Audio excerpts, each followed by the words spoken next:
Iyanelle de Roachim, the princess of the Roachim Empire, wandered through a seemingly endless forest in the form of a young fox. She felt strange, and as she thought back, she gradually became aware of her identity. Although she had little chance of inheriting the throne, her father, the emperor, doted on her, often lamenting that she wasn't a boy. However, Lucia had no interest in the throne, as it should have belonged to her kind and gentle brother, Agris. Her life had always been filled with love and happiness, but everything changed in an instant. Before her eyes were a blood-soaked cloak and a dagger plunged deep into her father's chest, and a familiar yet utterly strange face. Everything around her felt dreamlike and unreal. She couldn't wake up, as if trapped in a cruel and devastating lie. Lucia found herself plunged into utter darkness. Confused and unable to see, she wondered if she had already died, if this was the afterlife. As she reached out, cracks began to appear. Suddenly, she saw a silver-haired man and a red-haired woman, both looking at her with loving eyes. The man excitedly announced that she had finally awakened, but Lucia was bewildered and didn't recognize them. The red-haired woman guessed that Lucia might not recognize their human forms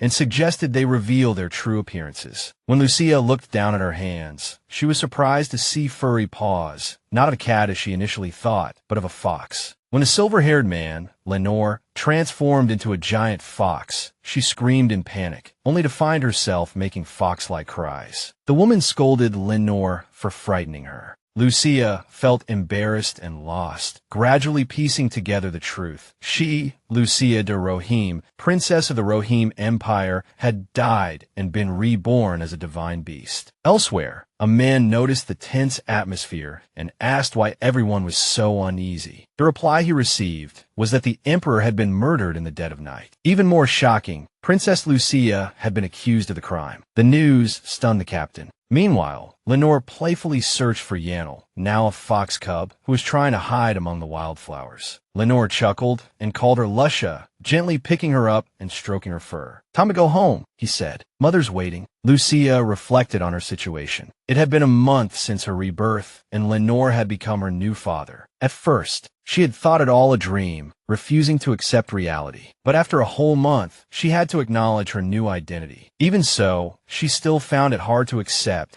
complaining inwardly that it was too unreal for a princess like her to be reborn as a divine beast. Long ago, divine beasts were born from the shattered fragments of the earth god, including the golden lion, the silver fox, the indigo whale, the crimson wolf, the ivory falcon, and the emerald serpent. They were bestowed with divine power, able to communicate with nature, command spirits, and protect the earth, sky, rivers, and oceans. However, when the great disaster struck, they joined forces to protect the earth and then disappeared from the world, secluding themselves in the hidden forest of the divine beasts. Meanwhile, Lenore carried Lucia on his shoulder, easily traversing the terrain. Lucia recalled how it had taken her a whole day to reach the meadow. Seeing Lenore move so effortlessly now, she felt a little annoyed and poked his cheek with her paw. Lenore just looked at her quizzically. She pondered her situation. No matter where she hid, they always found her. Though she had freedom of movement, she felt overprotected. She also learned that, unlike other divine beasts, her egg had been exceptionally small, and it had taken a staggering 10 years to hatch. Lucia understood that although the divine beasts had lost the power to control spirits after the great disaster, they still retained their divinity and could use divine power for birth. They could freely transform into human form, and if they had a talent for swordsmanship or magic, they could infuse their skills with divine power. However, Lucia felt saddened by her situation. Unlike other divine beasts, she still retained her memories as a human. Perhaps this was why she couldn't transform or even speak. She recalled her brother's betrayal. Agris, why had he killed their father and her? According to imperial law, a princess could never inherit the throne. It was rightfully his. Even now, she still longed to ask him why he had done such a thing. But now, she couldn't confront him, couldn't even utter his name. Lenore noticed her dejected expression and playfully patted her head, asking if she was angry because he had interrupted her plans to conquer the north. Lucia sighed inwardly. He was sorely mistaken. Lenore carried her back to the cave and called for Syria. Syria used magic to reveal the hidden entrance, and Lenore carried Lucia inside. Syria asked Lenore if Lucia was asleep, but Lenore replied that while she was still awake, she must be exhausted after the long journey to the northern lands. Syria reached out to hold Lucia, saying, "Give me back my daughter," but Lenore pulled them both into a warm embrace, loudly declaring a family hug. Syria was caught off guard by the sudden gesture and scolded him, while Lucia, bewildered,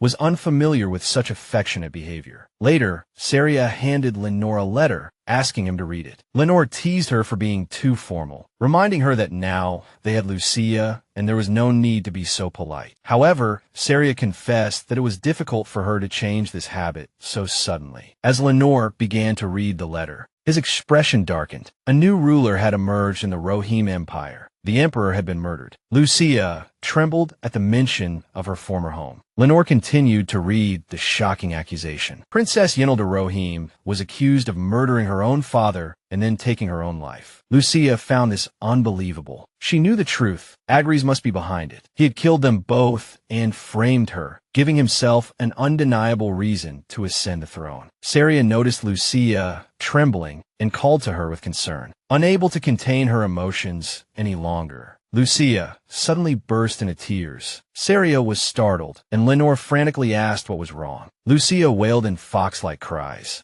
her anguish fueled by rage directed at Agris, the one responsible for her and her father's deaths. Trying to soothe her, Lenore and Syria offered her fruit, coaxing her to eat something, but Lucia pushed the fruit away, refusing. Syria observed that she wasn't injured, and Lenore noted that she didn't seem hungry either. He worried that Lucia would exhaust herself if she continued to cry. Syria gently wiped away Lucia's tears, comforting her, assuring her that everything would be all right. She held Lucia close, patting her soothingly like a mother. But Lucia's heart remained consumed by anger and determination. "This is so unfair. I'm so angry. No matter how long it takes, I have to find out the truth and bring it to light." Lucia woke up to find herself lying between Lenore and Syria. She scratched herself, recalling how she had cried herself to sleep the night before. Despite everything, her mind felt clearer. She worried that she had to return to the Roachim Empire quickly or it would be too late to prove the truth. However, she couldn't leave the forest alone. If only she could speak, everything would be so much easier. She began to think about what to do next. Lucia resolved to practice speaking. She focused her mind, tried to make her voice loud and clear, but all that came out was a bark. Reality was harsh, despite her efforts. Syria laughed at her attempt, and Lucia herself was surprised. Lenore, noticing her improved mood, guessed she might be hungry. After she had cried, Syria offered Lucia fruit again, and this time she happily ate it. Lenore announced he was going to the human world, which caught Lucia's attention. She was curious about the human world. Lenore explained that he had to leave before Vernon showed up, and he also intended to check on the Empire. After all, as a silver fox, it was his duty to protect the land, even if only in name. Syria remarked that the Empire must be in chaos now, with 2 members of the royal family dead. Lenore agreed. Hearing this, Lucia perked up her ears and quickly jumped to Lenore's side, clinging to his leg, startling him. She felt this was a perfect opportunity. If she could go to the Roachim Empire, walk the streets herself, she could hear all sorts of rumors about the royal family. Lenore asked Lucia if she wanted to go with him, filling her with hope. She yipped excitedly, determined to convince them by any means. But Syria firmly refused, explaining that the human world was dangerous, and Lucia had to be fully prepared before going. She reassured Lucia that they would go together next time when she was ready. Feeling anxious, Lucia immediately thought of a new tactic. She rushed to Lenore, putting on a pitiful, teary-eyed expression, pretending to cry. Seeing this, Lenore suggested to Syria that Lucia would be safe if she went with him. Lucia was overjoyed. Syria hesitated, reminding Lenore that Lucia hadn't even had her birth ceremony yet. Lenore countered that other divine beasts visiting her didn't count as a proper ceremony. He assured Syria that as long as she trusted him, Lucia's safety would be absolutely guaranteed. He also pointed out that Lucia really wanted to go. Lenore turned to Lucia, asking if she wanted to go to the human world with him. Lucia yipped excitedly in response. Lenore told her that the human world was full of interesting things. He bundled Lucia up securely in one arm and held supplies in the other, preparing to leave the forest. With Lucia bundled up, Syria, still worried, promised to find them after she prepared Lucia's birth ceremony. As Lenore prepared to depart, Syria insisted on giving Lucia her favorite blanket, fruits, and snacks. Before crossing over to the human world, Lenore explained the 3 important rules for divine beasts to Lucia. Do not interfere in human affairs. 2. Do not let humans know you are a divine beast. 3. Text cuts off here. Do not fall in love with a human. He warned that breaking these rules could result in judgment by the Elder Council and being sealed in the Divine Beast Forest. While these rules sounded a bit ridiculous, following them would make life easier. Lucia responded with a bark upon arriving in the human world, and Lenore pointed out their home.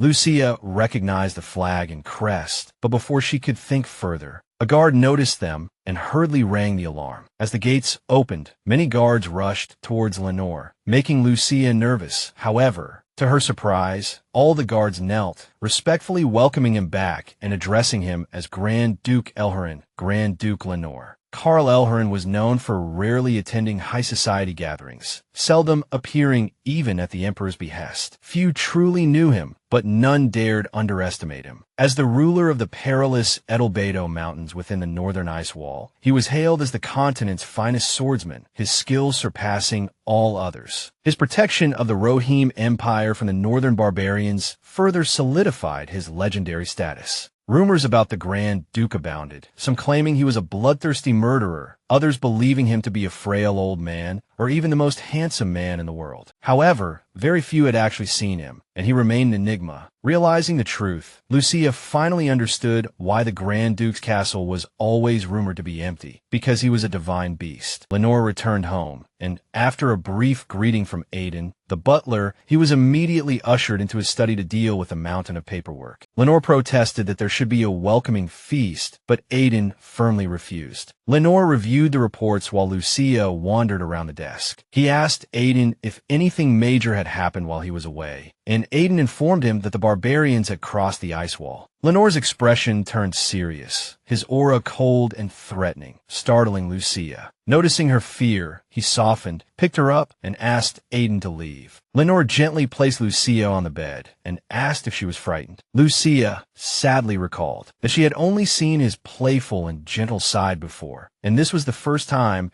she had witnessed his stern expression. Despite this, she reassured herself. Grand Duke Elharan was still her father. Lucia affectionately nuzzled Lenore, and Lenore was completely captivated by her cuteness. He sighed, wanted to show her off to everyone, but gently told her to rest while he attended to his duties. Lucia excitedly raised her paw and yipped in agreement, but quickly collapsed from exhaustion, realizing the day had been far too hectic. Just as she was about to relax, a magical light suddenly appeared around her, making her tense up nervously. What is that? She wondered anxiously. Just then, a man with deep blue eyes suddenly appeared before her. Lucia's gaze immediately locked onto the necklace around his neck, and she understood. That necklace, he's the Rune's Grimoire Mage. Panic flooded her heart, and she wondered why the Rune's Grimoire Mage would be here. Before she could think further, both she and the mysterious man froze. They stared at each other in shock. Rune approached Lucia, making her even more uneasy, unsure why he was walking towards her. Before she could react, he suddenly grabbed her tail and lifted her upside down, dangling her in midair. Rune looked at her coldly and said dismissively, "What is this useless mop?" Lucia hung helplessly in the air, noticing his irritated expression, and thought, how can he be more impatient than me? I'm the one being dangled upside down. Rune examined her more closely and scoffed. This little fur ball is so pathetic, so small. Lucia swayed back and forth, dizzy, as Rune continued, "You're completely useless." Lucia fumed inwardly. What the hell are you talking about? Who are you to barge in here and say that to me? She struggled furiously, trying to break free from his grasp. Rune sighed, as if already exhausted by her actions. As Lucia struggled, she suddenly realized, "I'm still a cub." Before she could dwell on it, her stomach growled loudly, and she blushed with hunger, thinking, how embarrassing. Lenore confirmed the news of the barbarians crossing the ice wall. Aiden reported that Lord Vernon was in charge of guarding the ice cliffs while Lenore was away, but the barbarians ambushed shortly after Lenore's departure, resulting in 20 injuries and damage to the village. Barbarian activity had been frequent over the past month, the reason remaining unknown. Lenore noted that this timing coincided with Lucia's birth. Aiden, realizing who Lenore was referring to, asked if it was the one he had been carrying earlier. Lenore smiled and explained that her real name was Lou and Stella, Lucia being just a cute nickname. Aiden complimented the name. Lenore smiled proudly and agreed. Changing the subject, he asked if there was any news from the royal family. Aiden handed him 3 letters, saying the latest one had just arrived. Lenore chuckled at their persistence, commenting that they were too impatient. Aiden urged him to make a decision soon. But as Lenore opened the letter, he sensed something amiss. Realizing the situation, he suddenly announced, "However, it seems I have someone to discipline first." Vernon, the mage, kidnapped Lucia and offered her some fruit. Meanwhile, people shouted at Rune, warning him not to let Vernon experiment on or eat the little fox, worried about what the Roachim Empire would do if they found out. Vernon ignored them, closing the door and enjoying the rare quiet. Lucia looked around, noticing more books here than in the royal palace library. She wondered if this was a magic tower and realized the man she saw earlier was likely the rune's grimoire mage. Vernon urged Lucia to eat, and her hunger prompted her to eat first and ask questions later. She examined the fruit carefully and realized it was a fruit found only in the divine beast forest. She wondered if the mages grew it themselves. Vernon sliced the fruit and placed it on a plate. Lucia ate happily, impressed by the rune's grimoire mages. However, Vernon sighed, calling her small, stupid, and pathetic, which annoyed her, but considering he gave her food, she decided to let it slide. As Vernon and Lucia sat together, a knock came at the door. Someone informed him that guests from Roachim had arrived and insisted on seeing the master of the magic tower. Vernon said he was busy and refused to receive them, but the person insisted, saying the guests wouldn't leave without seeing him. Lucia was surprised, wondering if Vernon was truly the master of the magic tower. Vernon asked their purpose. The person said they came to uncover the truth behind the late emperor's death. Upon hearing this, Lucia recalled the painful truth. Crown Prince Agris had killed his father and erased all evidence to smoothly inherit the throne. To cover up his crime, he also killed his sister, Lucia, and framed her. Now, Lucia was no longer the princess of the Roachim Empire, but a treasonous patricide. But if these people were still searching for the truth, it meant some didn't believe the official story. Some still believed she was wrongly accused. Lucia tugged at Vernon's robe, trying to get his attention. Vernon impatiently told her to speak if she had something to say. But Lucia could only whimper anxiously. She thought, "I want to see them too." Vernon, thinking she wanted more food, scoffed and levitated some fruit with magic. He commented that her appetite was like a divine beast's, which angered Lucia further. She tried to bite his finger, but Vernon just laughed. He asked if she intended to bite off all 10 of his fingers. At that moment, the servant asked how to respond to the guests, and Vernon finally agreed to see them. He pushed Lucia aside, telling her to stay put, and then left. Lucia jumped off the table, determined to follow, but before she could escape, Vernon closed the door, shutting her inside. Though disappointed, Lucia felt a flicker of hope. Someone was searching for the truth, meaning someone still believed she was framed. As long as she had one ally, she believed she could uncover the truth. She let out a determined yelp, ready to fight for herself. Vernon entered the room, puzzled by the guests' persistence, surprised they hadn't been turned away. The guests expressed their gratitude for being able to see him. Vernon responded coldly. When one of them introduced himself as a representative of Viscount Melviard, Vernon immediately interrupted. He sternly reminded them that the rune's grimoire magic tower operated independently, unaffected by any nation or noble title. Their status meant nothing here. This fact stunned the guests into silence. Vernon impatiently told them to stop wasting time and get to the point. The guests stated their purpose: to reveal the truth behind the late emperor's death. Vernon skeptically asked what truth remained to be uncovered, stating the royal family's honor was already in ruins, and reiterated the commonly accepted narrative: the princess, driven mad, killed her father. They vehemently denied it, insisting it was a fabricated story. Vernon stared coldly at them, sending chills down their spines, but they gathered their courage and pleaded with him to dispatch mages to clear the princess's name. Vernon immediately refused. They desperately asked him to reconsider. Vernon sneered, warning them that borrowing the name of the rune's grimoire wasn't so simple. Before leaving, he told them to offer him something collateral if they wanted his help. One of them clenched his fist and finally uttered the name of Sir Felen Avalon. Vernon froze, asking if Sir Felen Avalon was truly willing to risk this much. He questioned the man, asking if he could take responsibility for so rashly using the name of the captain of the Holy Knights as collateral. The other man nervously explained that Sir Felen himself had anticipated Vernon's agreement if his name were used. Realizing that Felen had planned this all along, Vernon finally relented, agreeing to send his most skilled mage to assist them. Meanwhile, Lucia looked out the window, realizing just how high the magic tower was, nervously thinking that if she fell from here, she would only become a ball of fluff. Just then, Vernon appeared, lifting her into the air with magic and scolding her. He warned that if she fell, she would be completely destroyed. Suspended in midair, Lucia's heart pounded, finding this more dangerous than anything. Vernon sighed, calling her a troublesome little thing. Then he picked her up and, casting a teleportation spell, brought Lucia back to Laner. Just as Lucia was teleported away, she heard a commotion and opened her eyes to find a sword pressed against Vernon's neck, which frightened her greatly. Laner, holding the sword, scolded Vernon for taking his sister without informing him, saying their father had been worried. Vernon responded nonchalantly, retorting, "Can a brother take his sister for a little outing?" Lucia was shocked, hardly able to believe what she had just heard. She studied Vernon closely, beginning to notice their similarities, realizing he was a perfect combination of their parents. Meanwhile, Lenore warned that if Vernon delayed any longer, he might ruin the magic tower. Vernon, clearly annoyed, retorted that the magic tower wasn't a toy. Lucia noticed he had inherited more of their father's personality. Lenore agreed with a laugh, saying his son's magic tower certainly wasn't a toy. Lenore gently asked Lucia in a low voice if Vernon had done anything to her, assuring her she could tell him the truth. Lucia recalled her experience, realizing that while Vernon had indeed made some moves, he ultimately fed her fruit, didn't harm her, and even pulled her back from the edge of the tower. Vernon casually mentioned that he had only given her some fruit, and Lucia nodded in agreement. Vernon took the opportunity to ask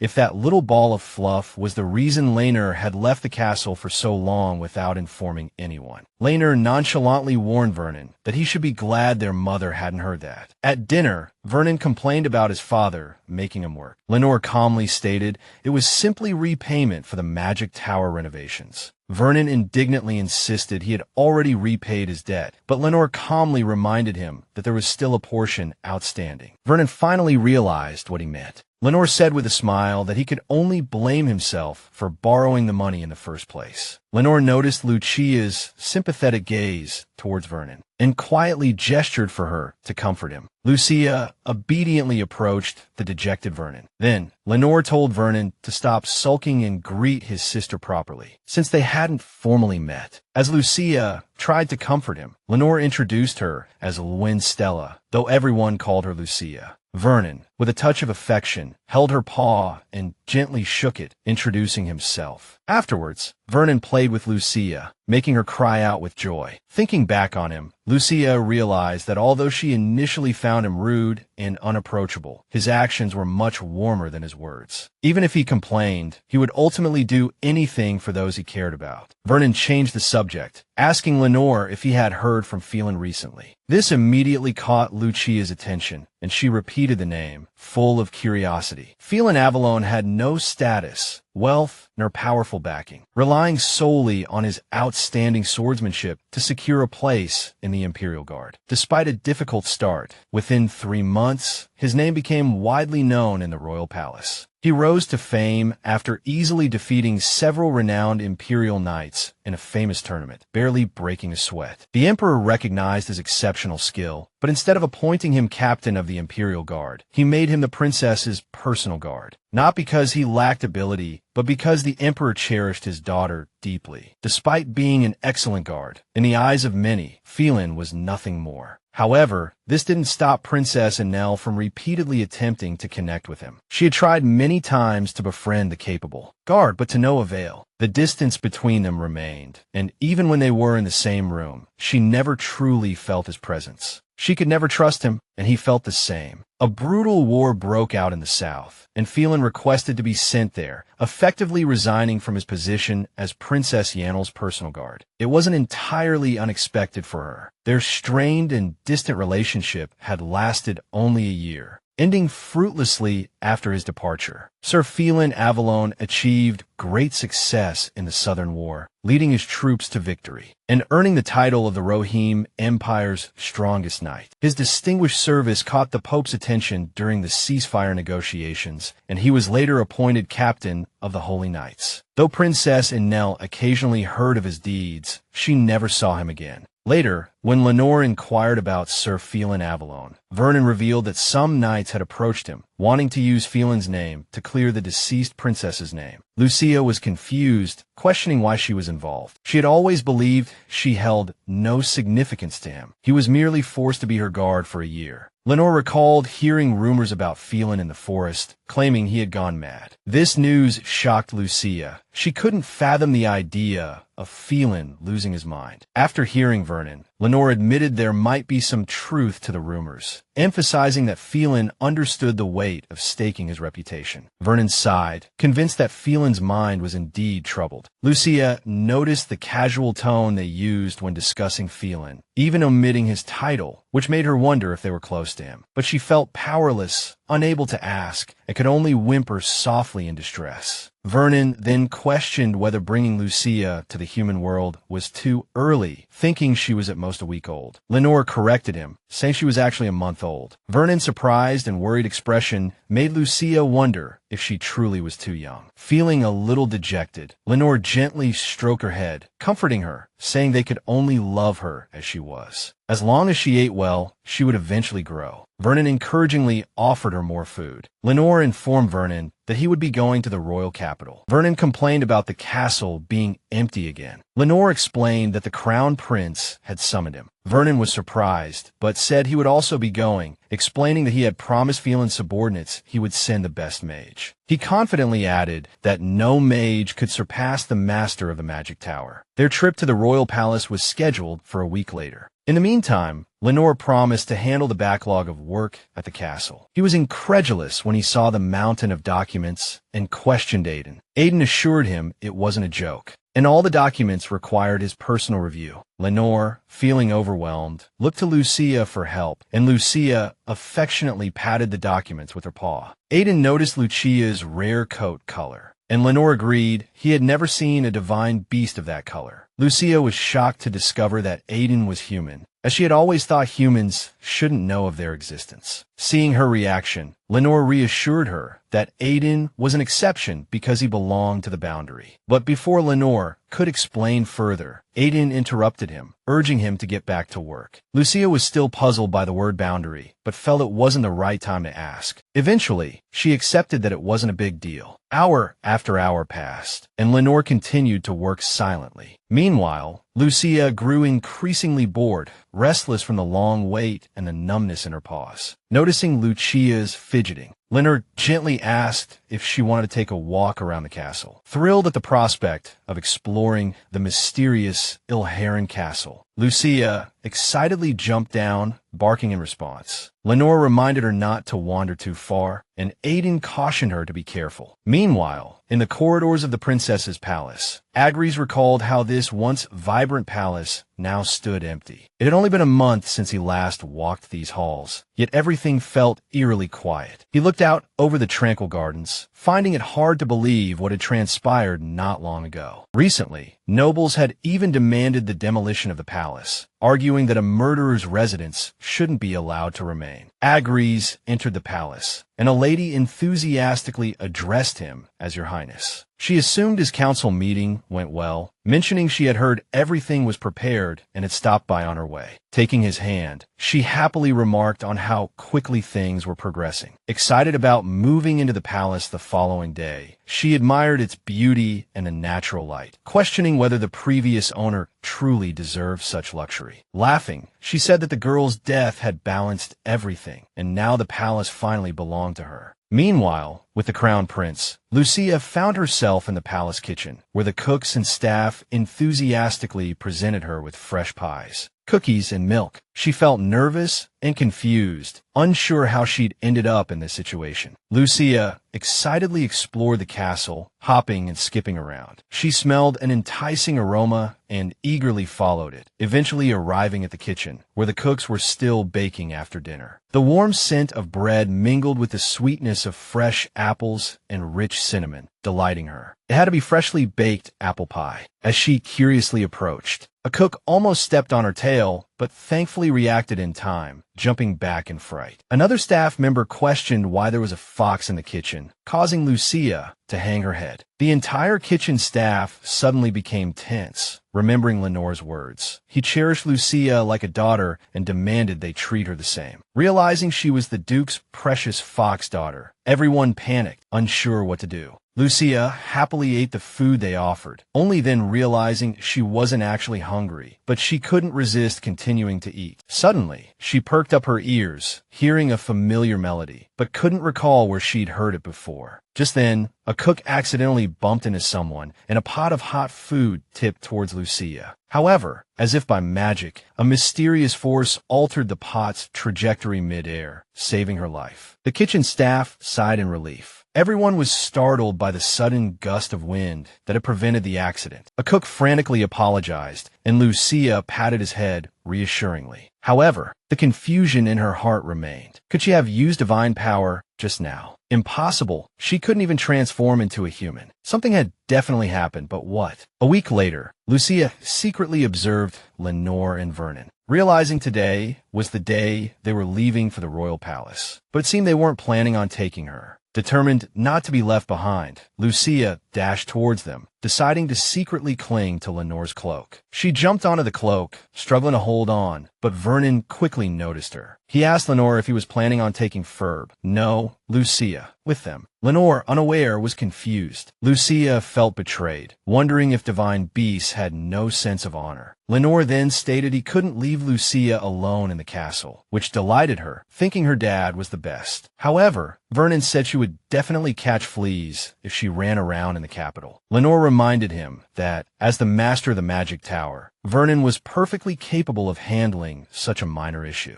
Vernon sighed and, using magic, transformed Lucia from a small fox into a small baby. Transformed into a human baby, Lucia was bewildered by the sudden change. Vernon observed Lucia's slow growth and could only transform her into a baby. He explained that once the magic he'd imbued dissipated, she would return to her original fox form. Lucia's mind raced with questions. Was she truly human? She tried to speak, but only managed to bada-bee. Lenore gasped dramatically, convinced she'd just called him daddy. Vernon disagreed, insisting she was actually saying brother. Lenore confidently stated that since he was always with her, it was only natural she'd call him first. Vernon retorted that Lenore was being subjective and hadn't considered Lucia's true intentions. Meanwhile, Lucia, despite being human, trembled with frustration at her inability to speak. She tried again, finally managing a Deba. Lenore excitedly declared it was definitely daddy this time. Vernon maintained it sounded more like brother. Lucia screamed internally, "You're both wrong. I wish there was a spell to make me speak clearly." Lenore, Vernon, and Lucia arrived at the royal palace. Lucia recalled that although she'd only been gone for a month, the place she once called home now felt unfamiliar. Vernon asked Lenore if he'd deliberately brought Lucia to the palace.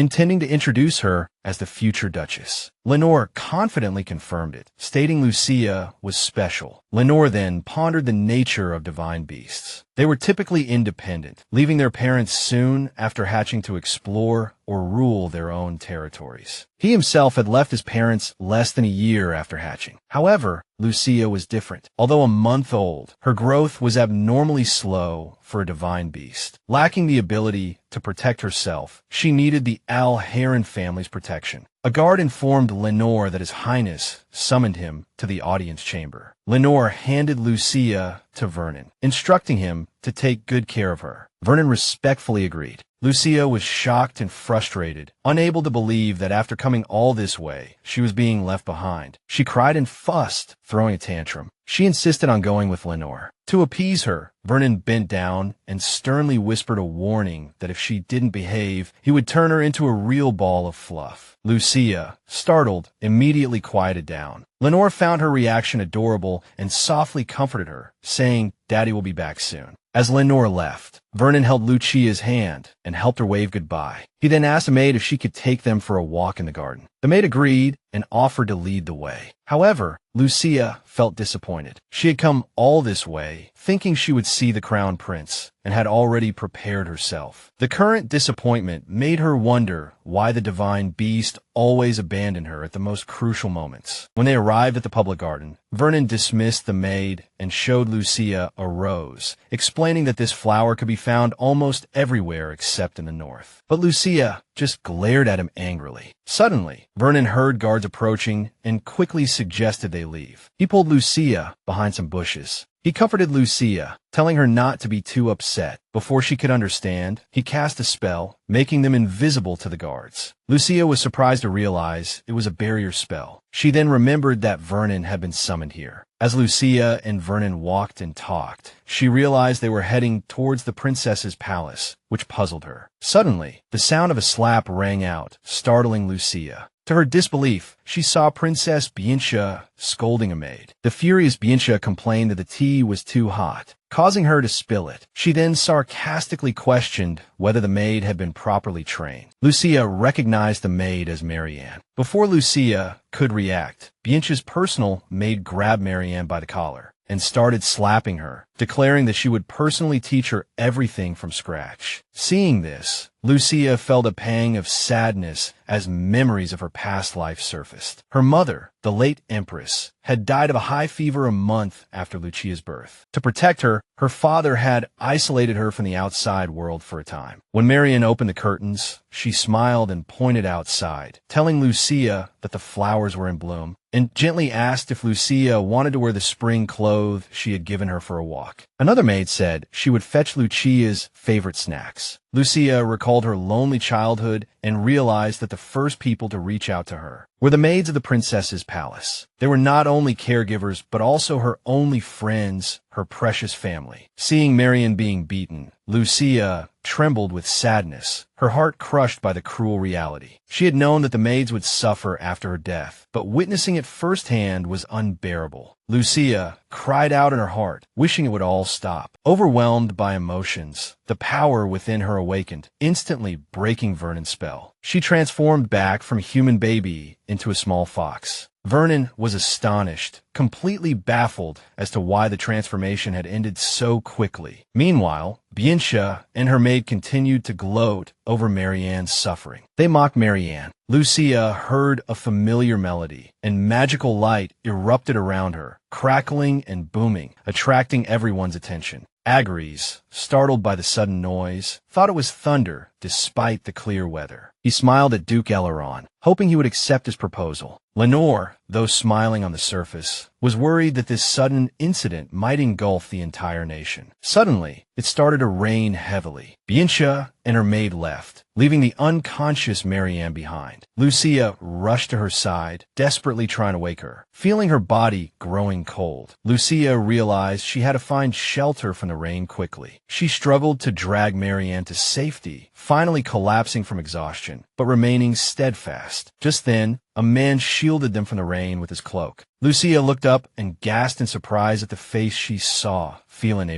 What was he doing here? A sudden flash startled Lucia. Vernon reassured her not to worry, but she still whimpered in confusion. Vernon used magic to pull Lucia to his side, catching her, and explained that he needed to take Maryanne somewhere she could receive proper treatment. He then tried to soak Lucia and comforted her. Though still trembling, Lucia inwardly admitted that she had been truly frightened. Vernon turned to Felen, demanding to know why he was at the royal palace. Felen confessed that he had been summoned by the crown prince. Vernon pointed out, puzzled, that Felen should be in the main palace, not the princess's palace. Felen remained silent. Vernon then brought up a strange rumor he had heard at the magic tower. Some humans approached him in Felen's name, attempting to clear the late princess's name. Felen confirmed he had indeed sent them. Vernon angrily roared at Felen, demanding to know why a divine beast would interfere in human affairs, even at the cost of their own reputation. His anger startled Lucia and made her realize how important names were to divine beasts. But what shocked her even more was what she had just heard. Felen was a divine beast. Despite Vernon loudly questioning whether the late princess owed Felen money or why he was going to such lengths, Felen remained silent. Lucia then recalled Vernon and Lenore casually mentioning that Felen was crazy and had lost his mind, a realization that sent chills down her spine. No wonder they spoke of him so casually. They were all divine beasts. Lucia noticed Felen staring intently at her and became nervous. She frantically wondered why he was looking at her like that. Had he recognized her as Iyanelle? The thought made her tremble involuntarily, and she quickly averted her gaze. Vernon casually introduced Lucia to Felen as his younger sister, teasing that Felen never went to the forest, so he wouldn't know her. Just then, an attendant arrived, apologizing for the long wait and trying to get Felen's attention, but Felen seemed distracted. Vernon changed the subject, firmly stating he wouldn't be perfunctory in his investigation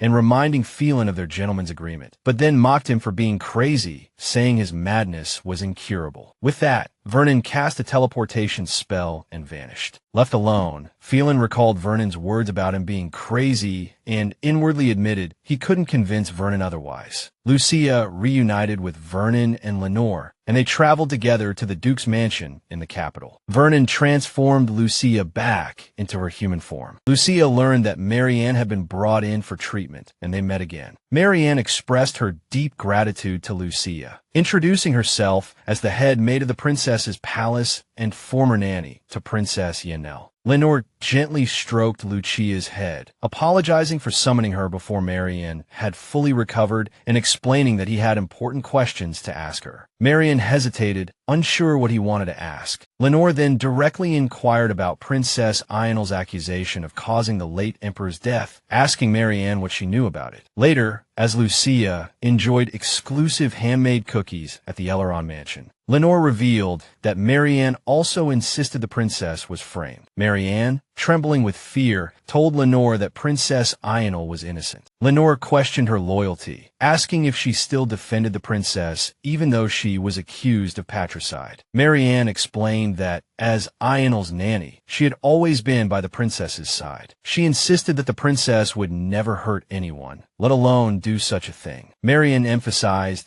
that Iyanelle never shirked responsibility and had an extremely kind and compassionate nature. Deeply moved by Maryanne's unwavering conviction, Lucia silently shed tears of gratitude. Lenore sighed, remarking that the princess must have cared deeply for those around her. Lenore noticed Lucia picking up a cookie. Vernon commented on the close relationship between the late emperor and the princess. Lenore gently took the cookie from Lucia's hand, broke it into smaller pieces, and handed it back to her, asking if she found it too big. Vernon mused that the case was far more complicated than it appeared. He also observed Lucia's unusual expression. Lenore then mentioned his meeting with the crown prince, saying the crown prince had said some strange things. Vernon pressed for details, and Lucia perked up her ears curiously. Lenore revealed that the crown prince arrogantly assumed he would submit to him, which greatly shocked Lucia. To comfort her, Lenore ruffled her hair and commented on the darkness hidden within human hearts. Lenore added with a smile that the crown prince had also threatened to destroy him if he didn't comply. So he simply smiled politely and left. Vernon angrily questioned whether they were now supposed to obey the crown prince in everything. Lenore recalled the Elharan family's long-standing neutrality, believing that the crown prince must have known this and still tried to win him over, indicating he had other motives. Although things were calm for now, Lenore sensed trouble brewing soon and decided he needed Syria by his side. Hearing Syria's name, Lucia thought of her as her new mother. Lenore then asked the little one if she wanted to see her mother, and Lucia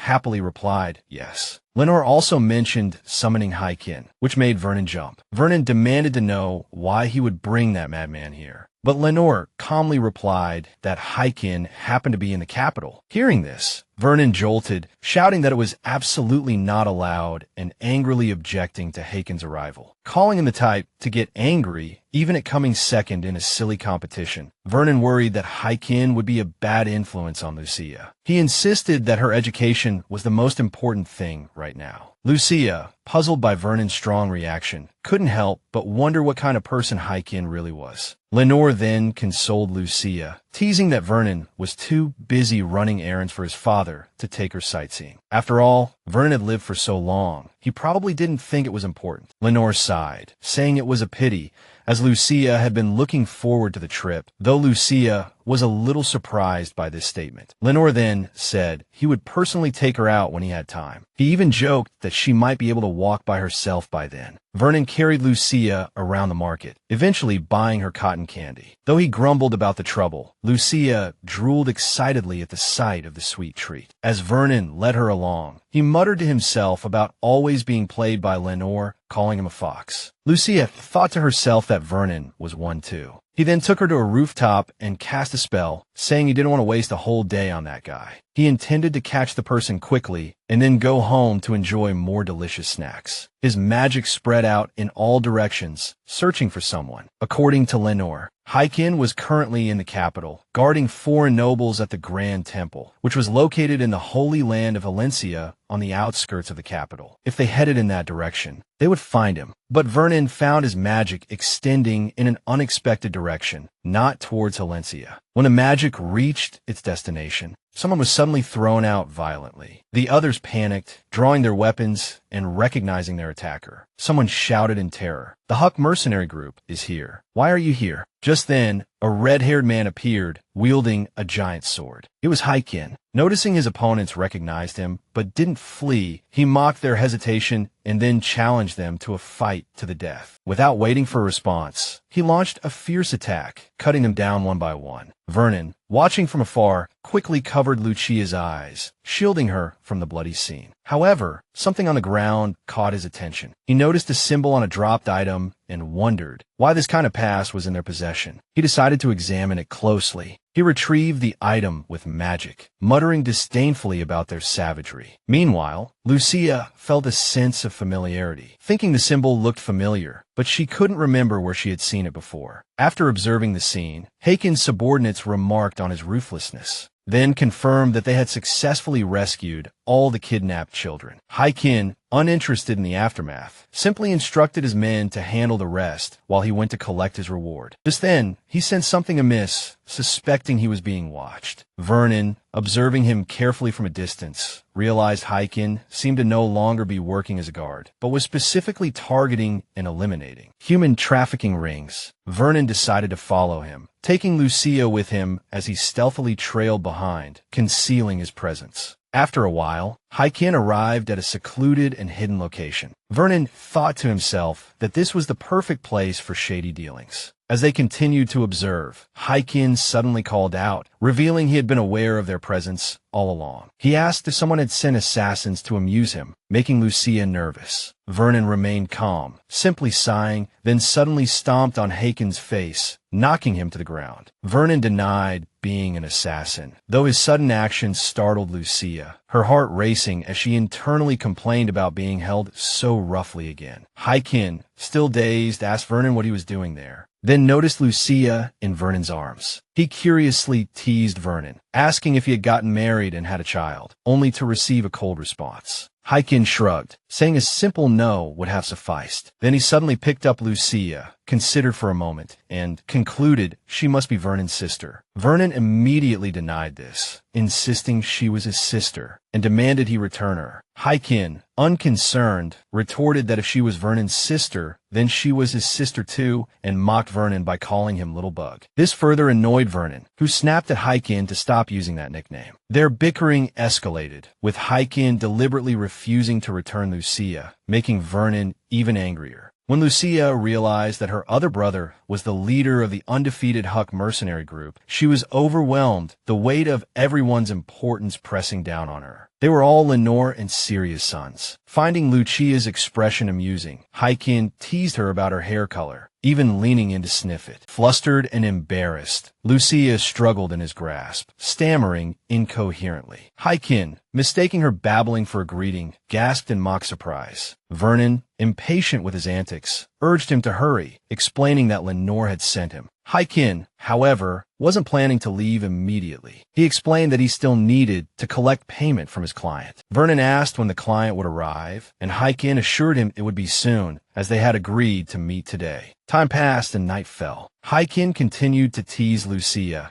enjoying the softness of her cheeks, despite Vernon's growing impatience. Vernon demanded he stop and hand Lucia over, but Hykin refused, finding her reactions too amusing. Their playful banter was interrupted by the arrival of the high priest. He hesitated visibly, surprised to see not only Hykin, but Lucia and Vernon as well. Lucia recognized the high priest, recalling having seen him at important royal events. She wondered why someone of his stature would hire mercenaries. Meanwhile, the high priest frowned, asking Hykin why he had brought a baby and her nanny. Insulted at being called a nanny, Vernon inwardly fumed. Unfazed, Hykin laughed and introduced Vernon as a new recruit, adding that he brought Lucia along simply because she was cute. He then reminded the high priest that he had requested proof of the rescued children. Vernon's gaze fell on the brooch on the high priest's robe. The symbol seemed familiar. Dropping the previous subject, the high priest commended Hykin on his efficiency and inquired about the fate of the traffickers. Hykin stated plainly that they had been dealt with, then handed over the requested documents. The high priest snatched the documents, and, after reading their contents, his expression changed drastically. He clutched the paper tightly. Sensing something amiss,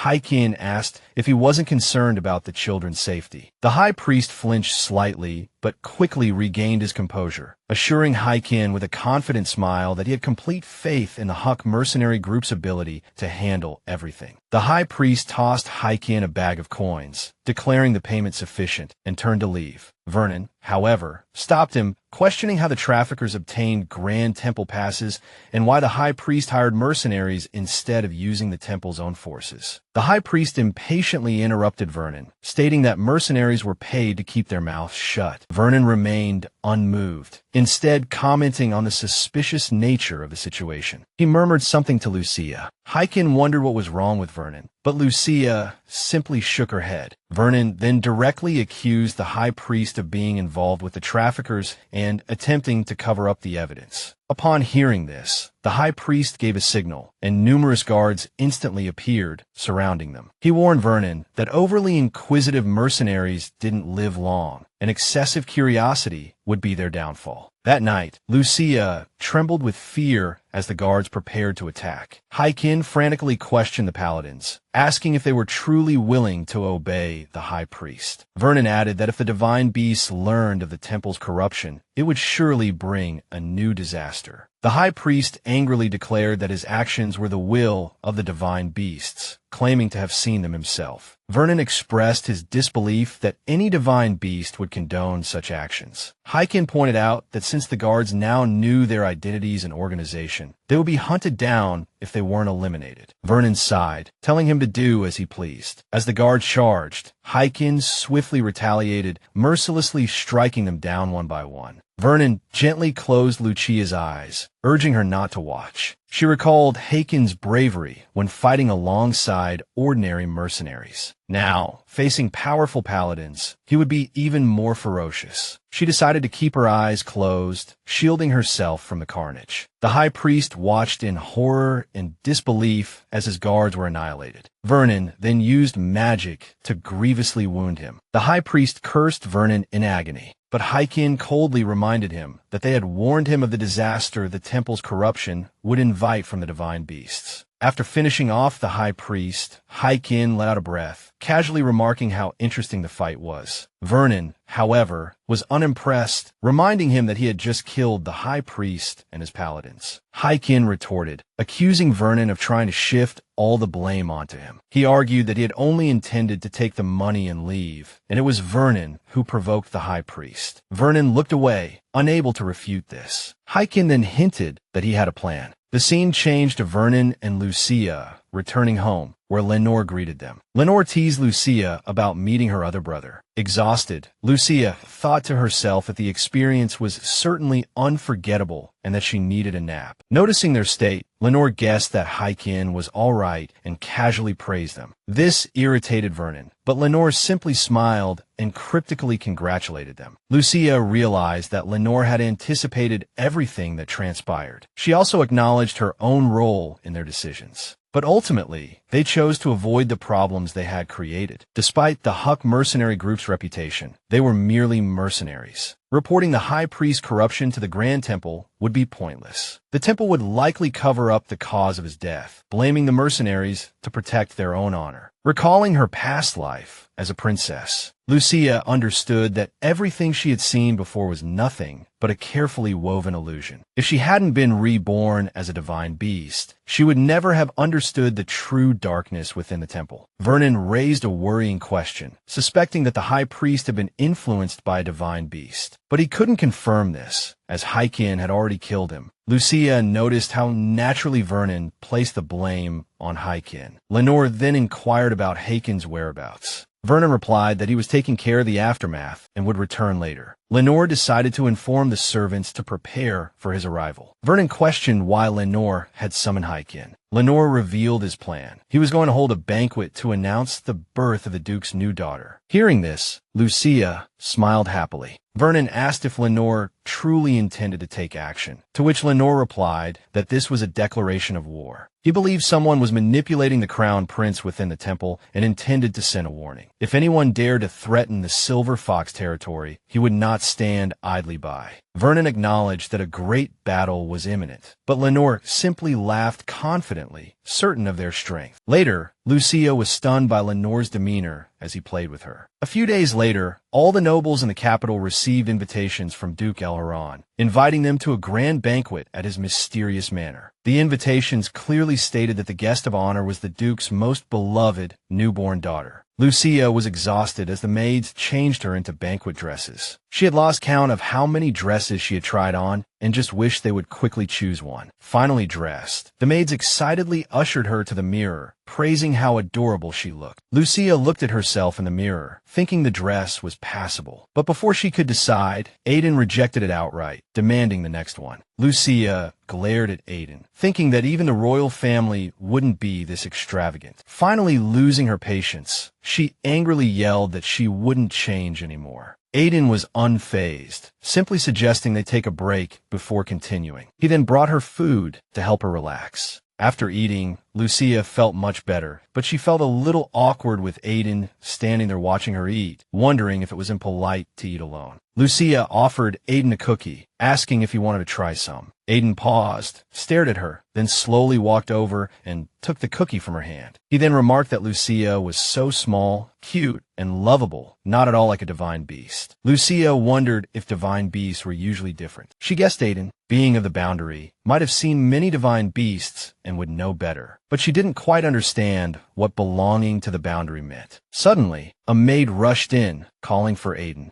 The maid informed them that the dress ordered for Lucia from the Gabrielle boutique had been forcibly taken. Lucia frowned, wondering who would dare steal something meant for Syria. Seeing her worry, Aiden reassured Lucia not to worry and swore on his honor, as the head butler of the Elharan household, that he would retrieve the Duchess's dress. Aiden attempted to retrieve the stolen dress, but failed, returning home empty-handed and locking himself in his room without a word. The maid informed Lenore of Aiden's distress, worried that even if they reordered the dress, it wouldn't arrive in time for the banquet. Lucia, sitting on Lenore's lap, felt a pang of sadness for Syria, the only one without a new dress. Determined, she tugged at Lenore, waving her arms, insisting they had to fix it immediately. Lenore grinned, agreeing that they couldn't just stand by and do nothing. He then decided that Daddy should take a trip to the market. A woman, upon seeing Aiden, recoiled in fright. When questioned, she pointed him out, causing whispers to ripple through the crowd. People began to jeer, calling him a monster. They even threw tomatoes and other objects at him. Later, Aiden sat alone in his room, crying. A sudden knock startled him. He hadn't been expecting anyone. Opening the door, he was surprised to see Lenore and Lucia. Lenore greeted him, mentioning he'd heard what happened. Someone stole Syria's dress, and Aiden ended up like this trying to retrieve it. Lenore asked if anything else had occurred. Aiden hesitated before revealing that someone at the boutique had recognized him. Lucia found this odd, since Aiden was the head butler of the Elharan household. Being recognized shouldn't be strange. Without another word, Lenore turned and ordered Aiden to get ready, stating they were leaving immediately. Aiden hesitantly asked where they were going. Lenore grinned, replying, "To get back your dignity and my wife's dress." Lenore, Aiden, and Lucia arrived at the Gabrielle boutique. It was the most successful clothing store in the Roachim Empire. Lucia was shocked, realizing the significance of the store. Its owner, Gabrielle, was a trendsetter whose designs were highly sought after by nobles. However, Gabrielle only accepted orders when inspiration struck, leaving many wealthy nobles on edge, as his clothes were seen as a status symbol. Lucia realized the stolen dress was more than just clothing. It held a deeper meaning. They entered the store, a clerk greeting them, but freezing upon recognizing Lenore. Lenore firmly stated he was there to retrieve the dress. He gave his order. Upon hearing this, the ladies in the store became flustered by his presence. When Lenore described the dress, a gown made of Langini fabric with an open neckline, the clerks froze in shock. No one dared to respond. Sensing the tension, Lucia hoped they wouldn't have to turn the whole store upside down to get the dress back. Lenore demanded to see Gabrielle, and a clerk scurried off to inform him. A fearful silence fell over the room, everyone avoiding eye contact. Lenore remained calm, while Lucia noticed the clerk wasn't glaring at her, but at Aiden.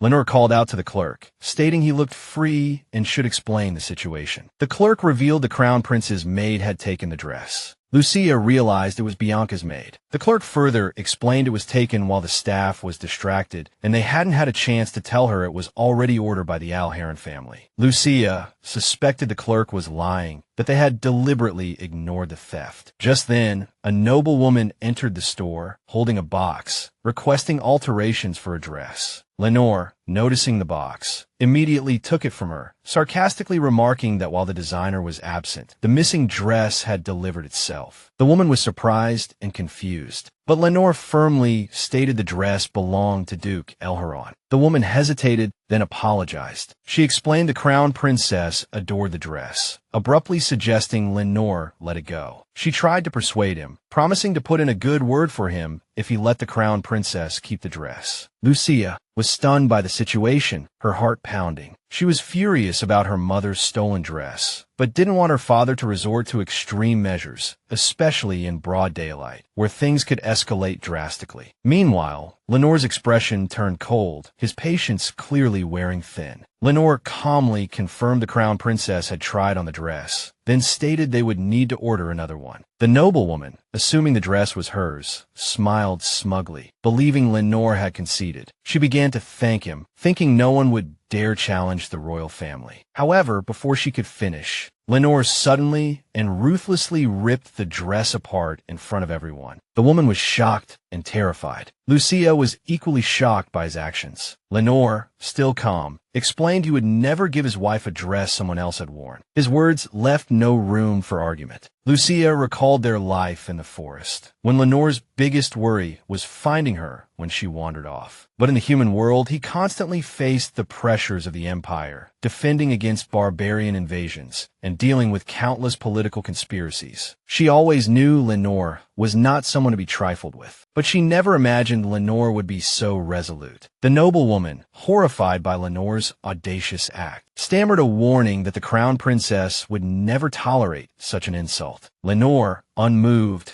responded with a sardonic sneer, suggesting she react however she pleased. Then, his tone shifting, he pointedly remarked that if the crown princess was angered over a stolen dress, she should consider how much more angered he was. By now, the noblewoman was trembling, nearly fainting from shock. Just then, Gabriel arrived, and the boutique staff rushed towards him. With hopeful expressions, Gabriel, bewildered, asked what had happened, and Lenore, recognizing him, addressed him formally. Gabriel gasped in astonishment upon seeing Lenore. Lenore apologized for the disturbance, but explained that since the dress he had ordered had already been worn, he could never give his wife something used, nor could he allow anyone else to have it. Therefore, he requested a new dress be made before the upcoming banquet. Lenore's composure stunned everyone present. Calmly, he told Gabriel that although time was short, he trusted Gabriel could fulfill this request, even offering to let Gabriel name his price. Gabriel, flushed with the opportunity to showcase his skills, felt like he'd been handed a blank check. Lenore presented him with a check bearing his name, instructing Gabriel to fill in the amount himself. Gabriel nervously wrote a figure, asking Lenore if it was acceptable. Lenore glanced at it, and after a moment of contemplation, proposed a compromise. Gabriel initially worried he had asked for too much, but was shocked when he saw the final amount Lenore wrote. It far exceeded his expectations, even more than the royalty paid for a dress. As Lenore prepared to leave, he instructed Gabriel to deliver the new dress to his mansion. He then turned to Aiden, suggesting they celebrate their victory with a meal. Aiden hesitated, seemingly doubtful they had truly retrieved the dress. Meanwhile, a shop assistant still glared at Aiden, muttering under his breath, "Filthy monster." Aiden flinched at the insult. Lenore abruptly stopped, and Lucia, shocked, wondered if the insult was directed at Aiden. Noticing the staff's rudeness, Lenore spoke in a sharper tone, his warning causing everyone to gasp, even the rude employee, presumably named Ron, becoming uneasy. A woman reprimanded Ron for his inappropriate behavior, while Lenore calmly told Aiden they needn't waste any more time there. As they left, Ron continued to glare at them. Lucia fumed, seething with anger. Ron, the one who insulted Aiden, was acting as if they were in the wrong. She longed to punch him, but knew she was too small to reach. Just as Lenore, Aiden, and Lucia stepped outside, a scream erupted from within the boutique. Ron collapsed to the floor in pain. A woman asked him, bewildered, how he could have fallen on flat ground. Lenore, unfazed, simply stated they needn't waste any more time. Lucia, utterly perplexed, wondered what had just happened. The next day, Lucia recalled the strange melody she had heard several times, and this time, she also heard laughter accompanying it. However, neither Vernon, skilled in magic, nor her father, the silver fox, could hear it. Though curious, she decided to wait and see, as the melody hadn't caused any harm so far. Meanwhile, a maid informed Lenore that the designer, Gabriel, had arrived. Lenore instructed her to take Gabriel to the drawing room, saying he would be there shortly. Gabriel greeted Lenore excitedly, effusively expressing how much he had missed him. Lucia was unimpressed, thinking they had just been to a shop yesterday. Gabriel sincerely apologized for his staff's behavior, and, as compensation, announced he had not only begun designing a new dress for the Duchess, but also banquet attire for both Lenore and Lucia. He humbly requested permission to present the current designs. Lucia was ecstatic, practically speechless with joy that Gabriel was designing a dress specifically for her. It was something he had never done for a child. She celebrated inwardly, relieved she wouldn't have to endure Aiden's rigid fashion sense any longer. However, her excitement dissipated when she saw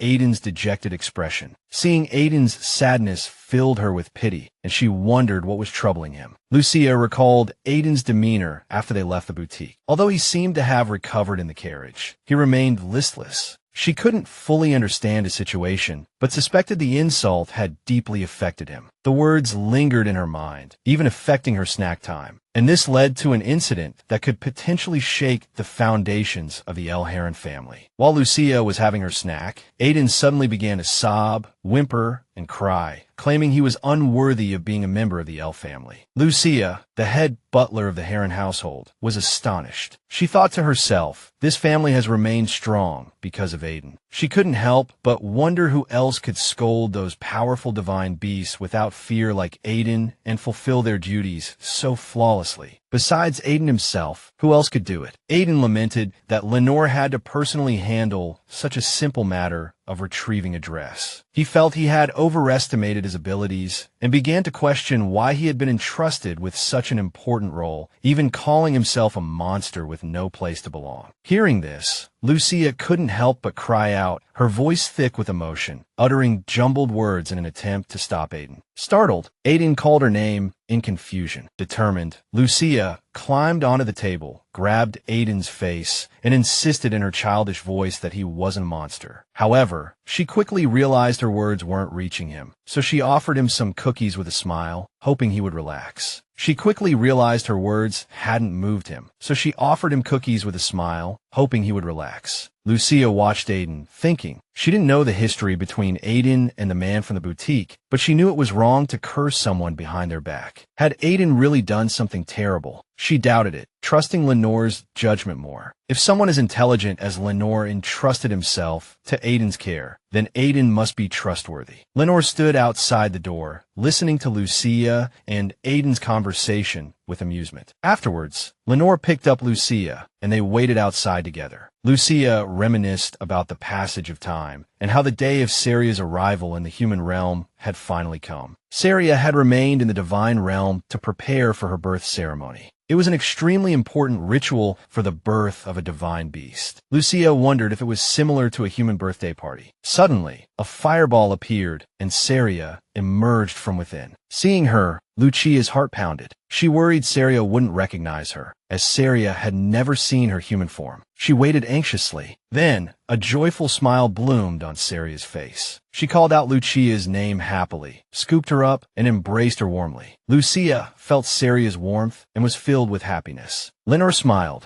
asking Syria if he could join the hug. He pulled Syria close, thanking her for her efforts with the ceremony, then gently kissed her forehead, making Lucia blush. Syria looked down at her dress, sullen. Despite Lenore's acknowledgement of her efforts, she felt a little disappointed. Lucia clapped for Syria, praising the designer's skill. Lenore reassured Syria that her dress was beautiful, but insisted she try on others. Lucia admired the artistic passion behind the designs, but Lenore remained unsatisfied. He criticized each outfit one by one. Some colors didn't suit Syria, some styles were wrong, some didn't match Lucia's dress, and others lacked a certain something. As more dresses were tossed aside, piling into a small mountain, Syria's spirits sank lower and lower. Finally, Lenore shifted his focus, suggesting they choose Lucia's jewelry first. Syria's mood brightened instantly, excitedly looking through the various accessories. Lucia was surprised by Syria's seriousness in choosing the jewelry. After some deliberation, Syria confidently selected a necklace. Lucia gasped. It was much larger than she had expected. Syria excitedly asked Lucia what she thought of her choice, while Lenore struggled to suppress a laugh. Syria insisted it was beautiful, and Lucia, not wanting to hurt her feelings, hesitated to refuse. Lenore tactfully suggested another option, pointing out that while the ruby necklace was stunning, it might be too heavy for Lucia's delicate neck. Lucia inwardly admired Lenore's cleverness. Although a little reluctant, Syria agreed, suggesting a ribbon instead. Lenore joked that perhaps it would be more suitable when Lucia turned 20. Soon after, Lucia fell asleep. Syria then brought up a serious matter, telling Lenore that the elders had come to see her during her preparations for the ceremony. Lenore was unconcerned, thinking Syria's birth ceremony wasn't significant enough for the elders to intervene. However, Syria revealed that Vassila had also visited, which immediately put Lenore on alert. He found Vassila suspicious, unsure of his intentions. Lenore wondered if Vassila already knew that Lucia had broken the magic that kept her in human form. Syria was shocked. Lenore recalled a key moment. Lucia had transformed back in her fox form right before it rained. He also mentioned that Vernon had witnessed this strange phenomenon. This led Syria to wonder if Lucia might be a hybrid, while Lenore remained cautious, believing it was too early to draw conclusions. Syria began to analyze Lucia's unusual characteristics. Typically, children born from a union of different divine beast races only inherit the characteristics of one parent. However, hybrids are different. They possess characteristics that none of the 6 divine beast families have. Lucia is the offspring of a silver fox and a crimson wolf. Her characteristics don't entirely align, suggesting she might be an extremely rare hybrid, almost unheard of among divine beasts. Lenore and Syria worried about the potential consequences if Lucia truly was a hybrid, as her silver fox form had pink on her ears and tail, a trait never before seen. They hoped to avoid any trouble arising from the exposure of the secret. That night, while resting in bed, Lucia unintentionally shifted back into her fox form. She yawned, letting out a small yelp. She hoped no one had heard. The next morning, Lenore came to ask how she slept, and Lucia, momentarily distracted, couldn't help but admire his handsome features. Then she remembered it was the day of the banquet, and guest area must have started preparing before dawn. Just then, Vernon entered the room looking for Lucia, asking if the fluff ball was there. Lenore pointed to Lucia, and Vernon immediately used magic to transform her back into her human form. As Lucia stood there, Lenore looked at her with disappointment, asking why she wasn't wearing the clothes he had sent. However, Vernon interrupted him, saying Lenore had spent enough time helping Lucia change clothes, and if Lenore wanted that look so badly, he should just wear the rune robe himself. Lenore was amused, praising Vernon's wit, saying he was just like his father. But Vernon immediately denied it, claiming he was more like his mother. After their banter, Lenore's tone turned serious, declaring an end to the charade. They had to leave and ensure the banquet became a memorable event. At the grand banquet, noble guests arrived one after another, marveling at the luxurious and expensive decorations. Whispers spread through the crowd, speculating about the reason for such extravagance. Some believed the Duke was compensating for his long absence with wealth, while others gossiped about him barging into Gabrielle's boutique and tearing a dress in public. An unusual act for someone who wouldn't even leave his home for a summons from the Emperor. As the atmosphere grew lively, an announcement echoed through the hall, attracting everyone's attention. The guests nervously paused, hearing the announcer proclaim the arrival of the Duke and Duchess. Lenore and Syria entered the banquet hall, holding Lucia, and the room fell silent as the nobles stared at them in shock. They were dumbfounded, unable to believe what they were seeing. As Lenore led them in, whispers quickly spread among the nobles, some questioning the rumors of the Duke being an elderly recluse, others marveling at his impeccable appearance. Some even whispered that Syria, the Duchess, seemed ordinary in comparison, but most agreed that Lucia had inherited her parents' best features. Lucia, with the sharp hearing of a divine beast, heard everything clearly, a look of shock on her face. Syria, noticing Lucia's reaction, quietly reminded her not to be angry. However, Lenore clenched his fists, clearly angered by the comments. Syria, seeing this, calmly reassured him, saying she would handle the insults directed at her. She would personally deal with anyone who dared to offend her. Lucia, feeling anxious, began to panic. She knew insulting Syria was unforgivable, but she also worried about the consequences of her own anger. She nervously clutched herself, hoping the banquet would end peacefully. As they proceeded, the crowd buzzed with discussion, recognizing Vernon as the Rune Mage, and Heekin as the fearsome Hark mercenary. The nobles whispered. These two were known for their strength and ruthlessness, wondering why such powerful figures were protecting the Duke's daughter. Lucia realized their presence was a clear warning. Anyone who dared to harm her would pay a heavy price. Lenore addressed the guests, thanking them for gathering to celebrate Lucia's birth. He acknowledged the surprise of some unexpected guests, but hinted at an even more important guest yet to arrive. Moments later, the hall resonated with another announcement. Crown Prince Agris Rohim, and Crown Princess Beyoncé Syria Roachim had arrived. As Agris entered, Lenore greeted him warmly, expressing his pleasure at his attendance. Agris apologized for his tardiness and thanked Lenore for the invitation. He then formally greeted Syria, who bowed and introduced herself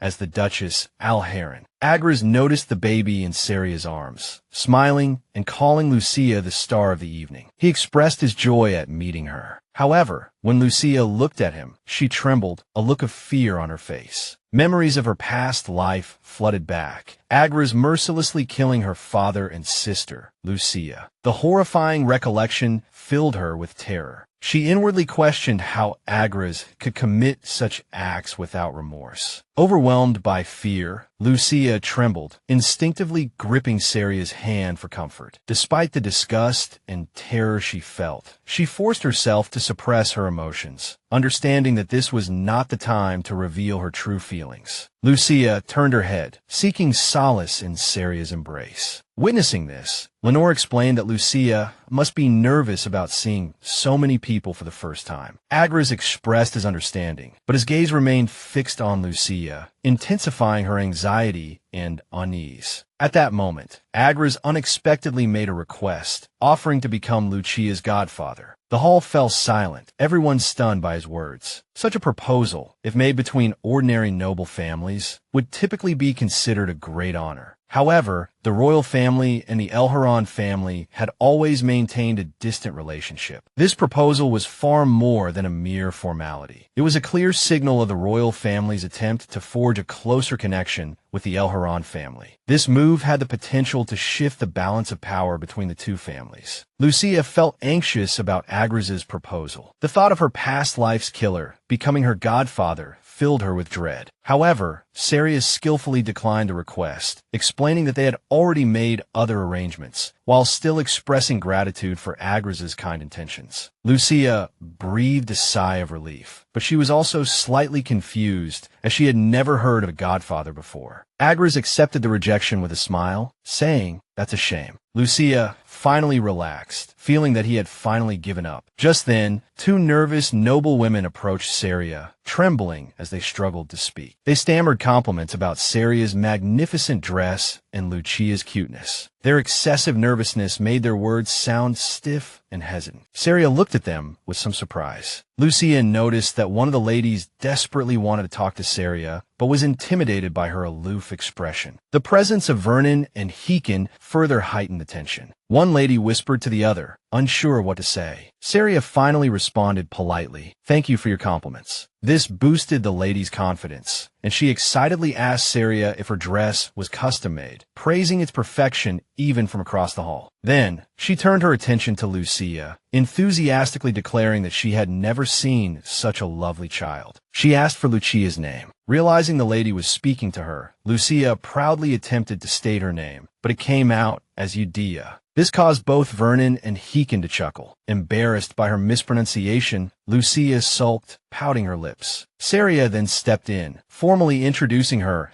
as Stella Elharan, nicknamed Lucia. The lady found the name adorable, and Lucia resolved to practice walking 1,000 steps and saying 1,000 words every day. At that moment, Crown Princess Beyoncé approached Syria, introducing herself as Beyoncé Syria Roachim. The two ladies who had been speaking with Syria quickly excused themselves. Beyoncé and Syria exchanged glances, the atmosphere serious. Beyoncé asked if they could speak privately. Beyoncé approached Syria, conveying her father Duke Syrian's regrets for being unable to attend due to health reasons and offering his congratulations. She then asked Syria if she had a middle name, her tone suddenly laced with the superiority of a crown princess, the future queen. Syria coldly replied that she did not have a middle name, creating an awkward silence. Beyoncé realized her attempt at belittlement had failed. Beyoncé quickly apologized and asked how she could make amends. Syria calmly stated that she didn't need a middle name to live well. Lucia noticed that Beyoncé's attempt to shame Syria for her commoner background had completely backfired. Beyoncé's friend deliberately tried to spill a drink on Syria to ruin her dress. Lucia, to protect Syria, stepped in front of her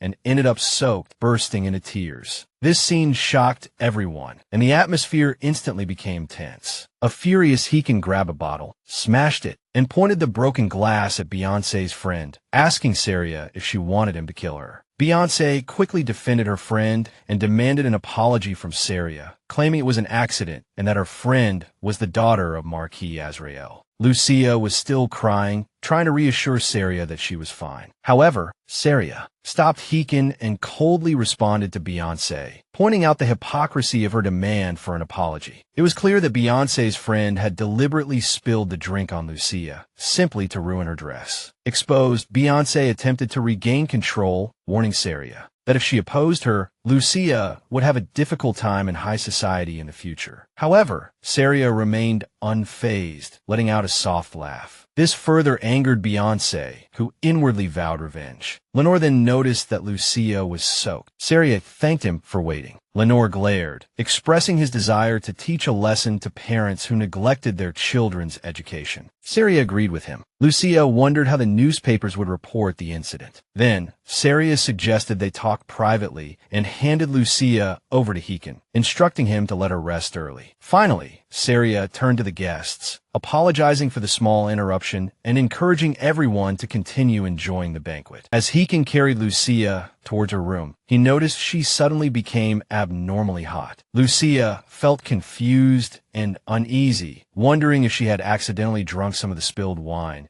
but quickly realized this feeling was completely different. It felt like something was about to burst out from within her. Before she could react, a bright light erupted from within her. It was even visible outside, and Agris noticed it too. To Heikin's shock, Lucia transformed into a silver fox right before his eyes. He panicked, trying to understand what had just happened. His first reaction was to call for Vernon, but he quickly realized Vernon wasn't anywhere nearby. Anxiety and worry made him overthink. Should he go find Vernon? Or what if he ran into someone else along the way? Should he paralyze everyone who saw Lucia? This thought horrified Lucia, and she immediately protested. After a brief struggle, Heikin thought of a solution. Instead of taking Lucia away, he hid her among a cluster of flower pots, assuring her he would bring Vernon back. He urged Lucia to stay put and not move, then hurried off to find Vernon, leaving Lucia alone, worried and confused by her sudden transformation. Lucia tried to calm herself down. She convinced herself that no one should be passing through the hallway during the banquet. However, her hopes were quickly dashed as Agris, following the mysterious light, approached. As soon as Lucia saw him, she panicked, desperately hoping he would leave, afraid of being discovered. But Agris searched carefully and quickly located her. Seeing her small, trembling form, he whispered in disbelief, "A silver fox." Lucia, drenched in sweat and terrified, froze, unsure what to do. Should she run? Could she really escape? Just as she was panicking, suddenly, a voice echoed in her mind, urging her to run. Confused and unsure who was speaking to her, Lucia hesitated. The voice insisted again, guiding her escape route. Lucia realized the last thing she wanted was to be caught by Agris. Taking a deep breath, she decided to trust the mysterious voice and bolted. At least for now, this was the only option. Lucia ran, wondering if she had lost Agris. As a small fox, it was hard to tell how far she had run. Suddenly, the mysterious voice warned her again of approaching danger, urging her to flee. Lucia was confused and scared. Looking back, she saw Felen Avelode was also at the banquet. She hesitated, wondering if she should seek his help, as he had once been her guard. But she remembered Felen never helped anyone but her and hated being disturbed. Before she could decide, Agris appeared nearby. Lucia flinched, fearing she would be caught. In her panic, she instinctively lunged towards Felen, pleading with him to hide her. Without hesitation, she dove under his cloak just as Agris was about to spot her. Agris saw Felen and greeted him, surprised to see him at the banquet, and then asked if he had seen a small animal with silver fur pass by.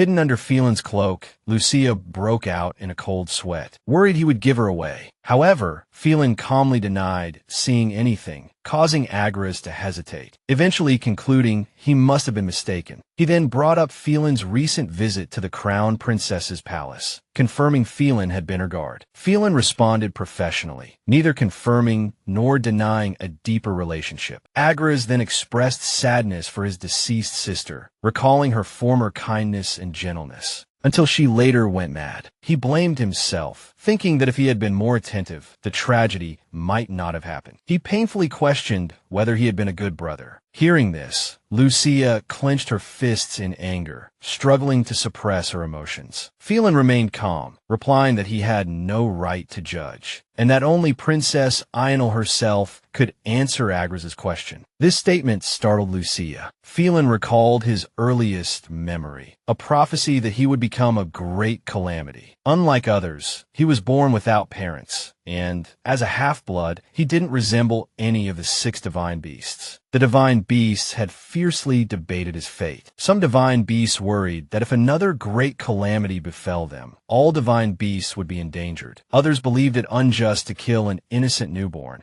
as Felen hadn't yet shown any signs of destruction. This debate divided the divine beasts into 2 opposing factions, a memory Felen still carried vividly. In the end, they abandoned the idea of disposing of him, but the elders remained vigilant, placing shackles on him to prevent any risks. Once Felen completed his transformation into human form, he was immediately sent to the human world. Felen recalled the first time he heard of the palace recruiting knights. Back then, he had no goals, no money, and no place to belong. Just to test his abilities, he signed up to become an Imperial Knight. It was an impulsive and meaningless decision, as every day in the knighthood felt dull and repetitive. However, everything changed after he was assigned as Princess Iyanelle's personal guard. He knelt before her, formally introducing himself. She responded warmly, expressing her pleasure at meeting him. Princess Iyanelle was only 16 at the time, ordinary in appearance, but beneath that simplicity, something special shone, making her stand out effortlessly. Felen remembered Princess Iyanelle as being full of compassion, her sincerity and warm smile bringing joy to those around her. Her presence naturally inspired everyone, and he was no exception. One day, she offered him some of the chocolate she had received, inviting him to share it. Felen politely declined, but she insisted he try it, saying it was delicious. He found her persistence both bothersome and intriguing. Unconsciously, he found himself wanting her to continue talking to him. These emotions, ones he had never experienced before, surprised him. His days as her personal guard were pleasant until a fateful day. It was raining, and Princess Iyanelle sat outside, refusing to come in. Felen urged her to go inside, but she calmly replied that the rain would stop soon. She would wait. Then, she asked about his future. Her own path was already decided. Her father would choose a husband for her. She would marry as expected, and life would continue. She believed Felen was different with his talent. She firmly believed he would become a great hero of the Empire. After the rain stopped and the sun shone down, Felen fell in a deep thought. She called him a hero, him a half-blood born under the shadow of calamity. It sounded absurd, yet she spoke with such sincerity and ease. He was once again overwhelmed by unfamiliar emotions. Princess Iyanelle happily enjoyed the warmth of the summer day after the rain, spinning around and exclaiming how hot it was. Suddenly, she tripped on a stone, but instead of falling, she stumbled into Felen's arms, steadying herself. She quickly thanked him, but noticing his pale face, she worriedly asked if he was still breathing. Felen was uneasy. Every time he got close to her, his body would react involuntarily. He didn't understand why, only that he had to leave. He hoped that with distance, these strange feelings would gradually fade. Because of this, he eventually sought out the princess, making a request. He wished to fight on the southern front. Princess Iyanelle was silent for a moment, then gave a faint smile, saying, "As you wish." But this time, her smile was different. As Felen looked at her, an unfamiliar pang struck his heart. He didn't understand why her expression lingered in his mind, or why his heart ached so much. Felen went to the southern front to escape his feelings for Princess Iyanelle. At first, the brutal battlefield, the blood, the burning ashes, and the smell of rust cleared his head. He thought the war would erase his strange feelings for her. However, no matter how chaotic things were around him, he thought of her even more frequently. No matter how much he denied it, he had to accept the reality. His feelings for her had become too strong to ignore. Realizing this, Felen resolved to end the war. He would win a glorious victory, rise through the ranks, and return to the palace as the hero she had foretold. He longed to see her radiant smile again, the one that had brought warmth to everyone around her. With this yearning, he fought bravely, leading his army to countless victories. For his valor on the battlefield, he was eventually appointed captain of the Templar Knights. His name became legendary, echoing throughout the empire. Felen returned triumphantly, hoping to see Princess Iyanelle again. He wanted to hear her admit with her own lips that he had transformed from the so-called seed of calamity into a hero. He longed for her to say something to him, even just a single word. But the princess who had once inspired him was gone. Iyanelle de Roachim had passed away. He would never see her again.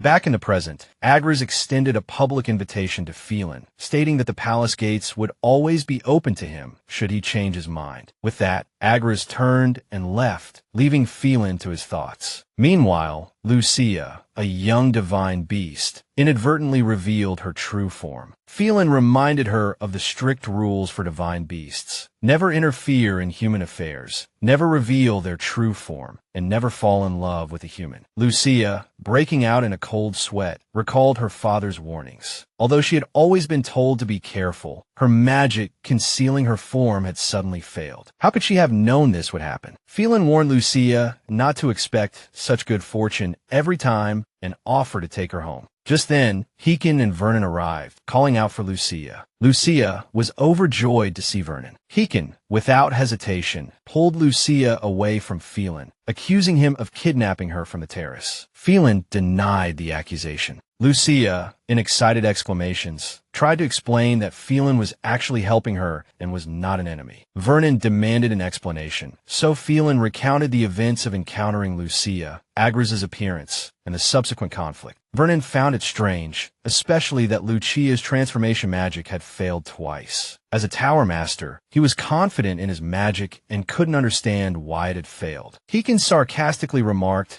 that Vernon's magic was as bad as his face. Meanwhile, Felen asked if Lucia could transform back on her own. Hearing this, Vernon suddenly became alert, suspicious of why Felen was so curious about their affairs. When Felen questioned why Lucia couldn't transform herself, Aiden defended her, telling him not to be so harsh. Vernon, annoyed, threatened to show Aiden what harsh really meant. But then he sighed, explaining that Lucia indeed couldn't transform on her own, which is why he had been casting the spell for her. However, some unknown force kept inexplicably breaking the spell. It would be dangerous if this happened in front of humans. Felen offered to help. He said that until Lucia could transform herself, he would like to assist them the following day. The next day, newspapers were filled with gossip about the grand banquet. The mysterious Duke and Duchess had made a high-profile appearance and introduced their beautiful daughter. This family, which had once discreetly controlled the north, caused an uproar by antagonizing the royal family. The nobles gossiped amongst themselves, unsure which side to support. After reading the news, Lenore commented that the nobles must be having a headache deciding which side to take. He then inquired about what had happened while he and Syria were away. Vernon told him that the crown prince had seen Lucia in her fox form. Lenore was displeased with this, pointing out that the crown prince seemed intent on acting recklessly. Vernon admitted that it was fortunate Felen had been present at the crucial moment. Vernon mentioned that Felen wished to teach Lucia how to transform, to which Lenore replied that it might not be a good thing. He decided it was time to visit Mohant. Meanwhile, Lucia was determined to learn how to walk. After the banquet, the mansion's servants were always ready to assist her. She didn't have to worry about falling, but recalling an embarrassing incident, she yearned to regain her dignity. Just then, the door suddenly opened, startling Lucia. It was Lenore, who teasingly asked if she was practicing walking again and if he had disturbed her. He then announced they were preparing to go to Vatican. Heekin asked why, and Lenore, smiling, said it was to see Felen. In the carriage, Lucia sat with her brother Heekin and her father Lenore. She gazed at the buildings outside the window, awestruck by the scenery. Heekin hesitantly asked if they could really just show up uninvited. Lenore confidently replied that they were doing it precisely to attract attention. Lucia recalled how Agris's plan hadn't gone as intended. He had tried to make powerful allies, but the banquet incident had backfired, only worsening the relationship between the royal family and the Elharan family. Now, with the Duke personally visiting the captain of the Templar Knights, it was clearly a political maneuver designed to attract attention. She couldn't help but wonder if Felen was being drawn into these power plays, even though he didn't seem like someone interested in politics. Upon their arrival, a servant informed them that Captain Felen was not present. Lenore didn't seem to mind, instead remarking that he hadn't expected Felen to have any friends anyway. When asked when Felen would return, the servant admitted he didn't know. Just then, a young man appeared. The servant addressed him as young master. Lenore's expression became thoughtful, while Heekin looked confused. Lucia was shocked. Did Felen have a child? The boy politely introduced himself as Ron. He claimed to be Felen's cousin. Heekin started to speak in surprise, but Lenore quickly nudged him to be quiet. Having grasped the situation, Lenore already had a clear strategy in mind. Lucia was suspicious. Ron and Felen looked so much alike. If Ron truly was Felen's cousin, was he also a divine beast? Maintaining his diplomatic demeanor, Lenore complimented Ron's cuteness and asked if they could wait inside for Felen's return. Ron agreed and led them into a room. Once inside, Ron got straight to the point, asking if they had come regarding that matter. Lenore confirmed that there was no other reason for their visit. Ron then relayed a message from Felen, specifically directed at Lucia.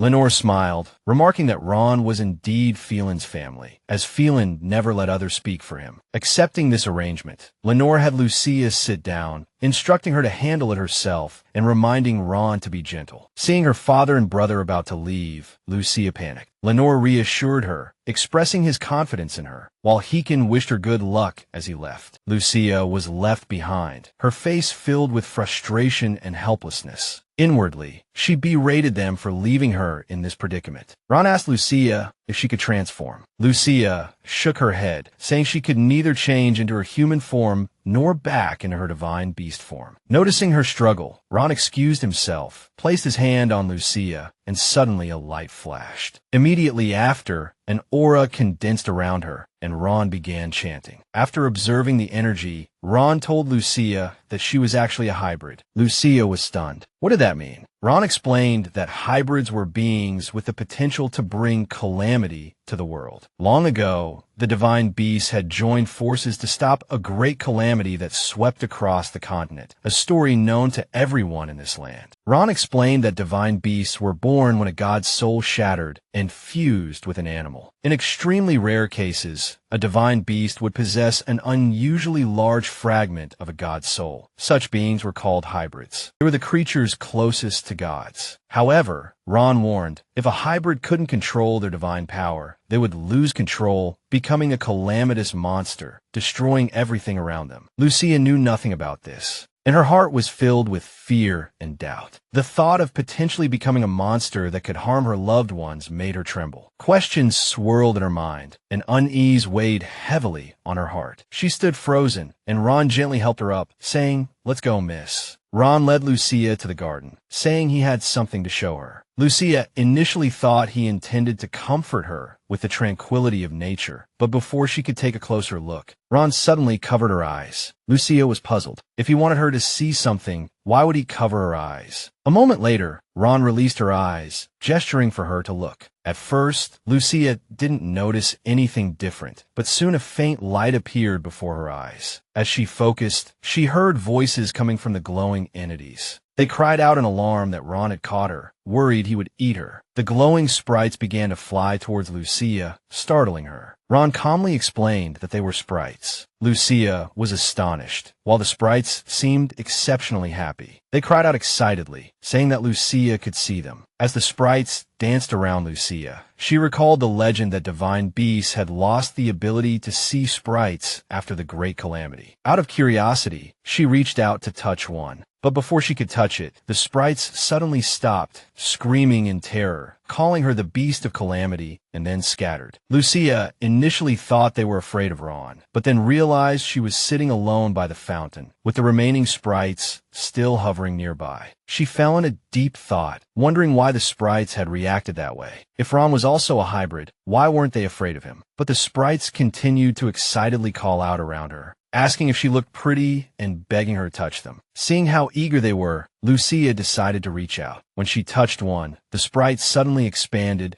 transforming into a large, fox-like shape similar to her own. Lucia marveled at the sprite's playfulness and cuteness, wondering if all sprites were like this. But before she could think further, the sprites swarmed her, surrounding her completely. The sensation made her giggle uncontrollably. It was incredibly ticklish. She couldn't stop laughing, and the sprites cheered, delighted to see her smiling face. Just as everyone was getting excited, Lucia lost her balance and felt herself tipping backward towards the fountain. Panic surged through her as she braced for the fall. But the sprites, noticing her distress, reacted instantly. They rushed behind her, pushing her upright just in time. Breathing a sigh of relief, Lucia realized how close she had come to tumbling into the fountain. Sensing her momentary fear, the sprites decided to comfort her, excitedly suggesting they sing her a song. It was then that Lucia realized these sprites had been watching over her. Whenever she was in danger, they were always there to protect her, even when she was reborn. As Ron approached Lucia, the sprites grew wary of his presence, calling him a bad boy and warning Lucia to be careful. Ignoring their reaction, Ron scooped Lucia up and started to carry her away, telling her that His Holiness the Pope was here and it was best to avoid him. Lucia was confused by the situation. She didn't understand why the current pope was different, beloved, and respected. However, seeing Ron in his novice priest robes and the sprite's fearful reaction, she had a nagging feeling that something wasn't right. The sprites, however, didn't trust Ron's motives. They cried out, insisting he was there to harm Lucia and that they would protect her. Suddenly, a multitude of sprites appeared, filling the area, their voices echoing with conviction, reassuring Lucia that she could trust them. Before Lucia could understand what was happening, an ominous rumble echoed from the sky. To protect her, the sprites unleashed their power, attacking a nearby building, reducing it to rubble. Lucia froze, terrified by the sudden destruction. The scene shifted to the divine beasts, fiercely arguing about Felen's fate. Some insisted he had to be executed, believing the omen was too clear to ignore. Others argued against killing a child before anything had even happened. The argument grew more heated, with some claiming they had never seen anything so terrifying. Lenore observed the scene, noting that the naturally born divine beasts were all fiercely voicing their opinions, while the boy in question remained motionless, as if dead. Disgusted by the situation, Lenore firmly stated that killing someone based solely on their birth was absurd. He vowed to protect Felen from harm. After a heated debate, the divine beasts finally agreed to let Felen live. But their decision came with a condition. Felen was fitted with a power-restricting collar to ensure he could be controlled. The elder divine beast sneered at Felen, implying he should be grateful they let him live. They believed that if he ever lost control, he should offer them the same forgiveness they had shown him. Lenore saw through their hypocrisy, feeling they were only pretending to be merciful. He noticed that the divine beasts couldn't even comfort the boy they had nearly killed. It reminded him of the time they had completely abolished the Elder Council. In another scene, Heekin observed that Felen had always been able to maintain his adult form with ease, but recently seemed to have grown weaker. Lenore explained that, compared to other divine beasts, Felen was still young. Although his human form was supposed to be that of a boy, he could already control his power well enough to create an adult form. However, whenever his power became unstable, he would revert to his child form to recover. Heekin noted that Felen seemed to be losing his mind. Lenore revealed that, according to Mohan, Felen had been trying to learn how to resurrect people. The news shocked Heekin. Lenore further explained that Felen had returned to the forest and openly questioned the elders. leading to rumors of his madness. Heekin worriedly asked if it was safe to leave Lucia alone with Felen. But Lenore believed that even if Felen was truly losing his mind, he wouldn't harm a child. Just then, someone entered the room, and both Lenore and Heekin fell silent, their expressions displeased. Lenore thought to himself that he had hoped to avoid this person. A short while later, they were outside, and the high priest greeted Lenore, addressing him as Duke Elharan. Lenore returned the greeting, but clarified that he wasn't there to see the high priest. However, the high priest stated that he was there to see Lenore, implying that if he hadn't initiated the meeting, it wouldn't have happened, even though the high priest hadn't done anything to him. An unshakable weariness weighed on Lenore. He sensed the high priest had perceived his true nature as a divine beast. The high priest suggested they speak for old time's sake, then brought up a recent incident. A great fire had ravaged Marquis Azrael's mansion. The high priest revealed suspicions pointed towards Lenore. Lenore, astonished, questioned the accusation. The high priest explained the fire appeared to be the work of a mage, as only the Marquis and his daughter's rooms were destroyed. Considering the Marquis's daughter had been disrespectful to the Duchess at Lenore's banquet, rumors suggested Lenore, seeking revenge, ordered the Tower Master to set the fire. Lenore scoffed at this, sarcastically remarking that if it were that simple, he and the Tower Master would have established their own nation by now. Inwardly, however, he admitted they had indeed conspired. He recalled Vernon's intention that night to erase the Azrael family from the Empire's history. However, Lenore had promised Celia he wouldn't cause trouble, so he instructed Vernon that the Marquis and his daughter's deaths couldn't coincide with the daughter's behavior at the banquet. As a compromise, Vernon simply set fire to the mansion that night. Lenore understood someone had realized their connection to the fire, but he believed that person must be exceptionally skilled. The high priest then mentioned a recent death of a high priest returned to the embrace of the divine beasts. He expressed sorrow for the string of misfortunes, then abruptly hinted that Lenore should refrain from wanton killing. Lenore responded diplomatically, stating he would follow the high priest's example. The high priest seemed dissatisfied. He abruptly changed the subject, expressing a desire to meet Lenore's daughter. Lenore, uninterested, excused her absence due to shyness, inwardly questioning the high priest's eagerness to see her. Before the conversation could continue, a tremendous boom echoed from the Vatican. A massive bolt of lightning struck the building, shocking both Lenore and the high priest. The high priest, panicked, questioned the meaning of the incident, while Lenore struggled to comprehend what had just occurred. As the Vatican building began to collapse, the high priest fainted from shock. Lenore witnessed the destruction, realizing it was neither a natural disaster nor magic, but perhaps something else entirely. Heekin watched him silently, as if asking if he shared the same thought. Lenore nodded in confirmation. Meanwhile, Lucia watched the chaos unfold in terror. The sprites, however, were ecstatic, cheering and eager to show her even greater tricks, even suggesting destroying more. Lucia realized with panic that they weren't listening to her. She pleaded with them to stop and questioned Ron, who told her not to act rashly. She pointed out his seeming indifference to the destruction of his cousin's workplace.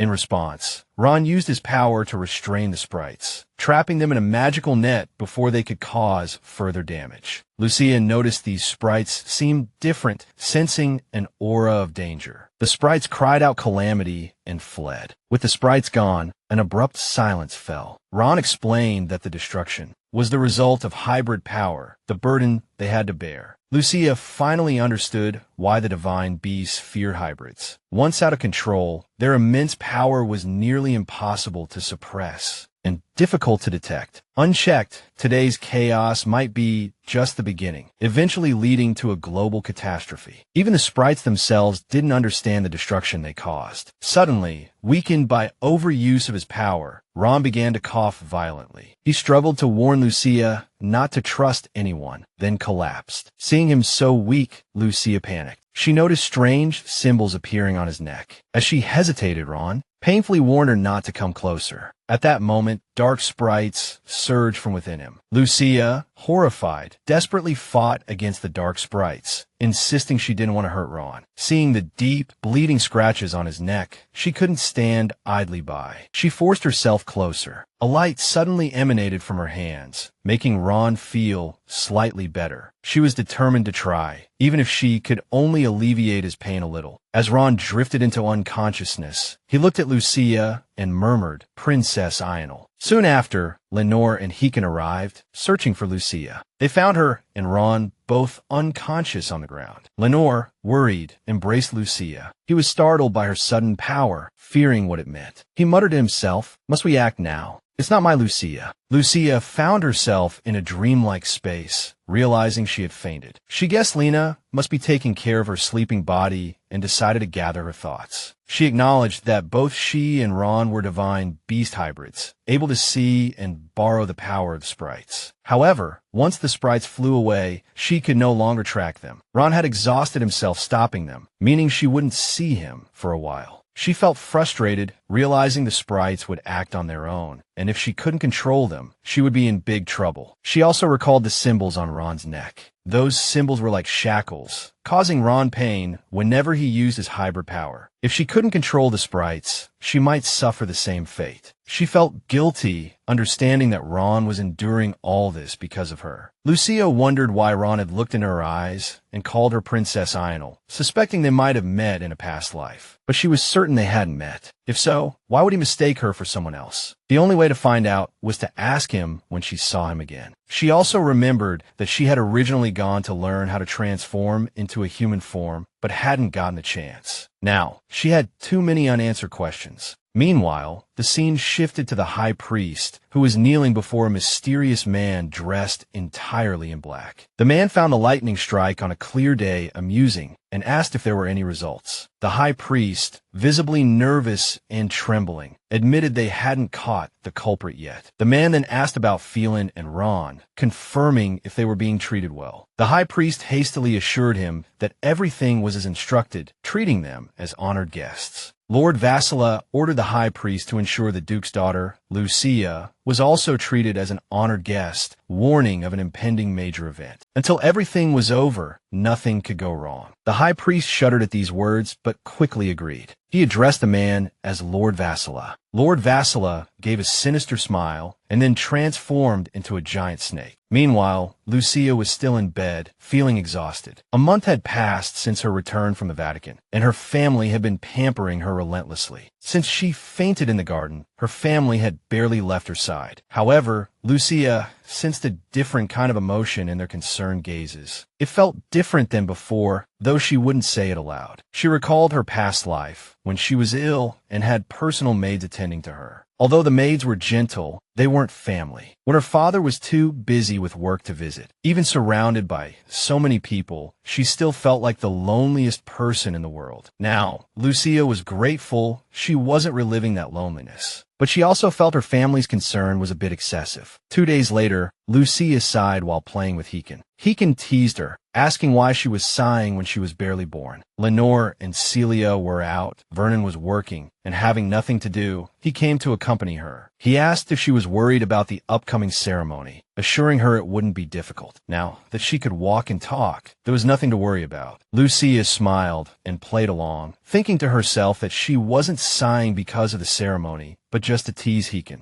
Heekin looked tired. Suddenly, a portal appeared behind him, and Vernon stepped out. Without warning, Vernon took Lucia from Heekin's arms. Heekin, annoyed, called Vernon a pest, which Vernon ignored. He gently patted Lucia's head, saying he finished his work early. Heekin immediately suspected Vernon had failed his mission. He teased him further, reminding him of his promise to Felen to succeed. Slightly irritated, Vernon told Heekin to shut up, saying the matter was more complicated than expected and not worth explaining. He then announced he was taking Lucia out and invited Heekin along. Confused, Heekin asked where they were going. Vernon simply said they were going on a picnic. Surprised, Heekin asked when he had planned this. Vernon explained that parenting books recommended exposing children to various experiences at a young age. Still skeptical, Heekin asked what exactly they would do at a picnic. Looking at Vernon's expression, Lucia realized he had never actually been on a picnic. Vernon admitted he had found the most popular picnic spot in the capital and planned to do things the human way. Seeing Vernon's lack of preparation, Heekin sarcastically asked if they needed to prepare a week's worth of food. Startled, Vernon told him not to be ridiculous. They just needed to grab some lunch from the kitchen.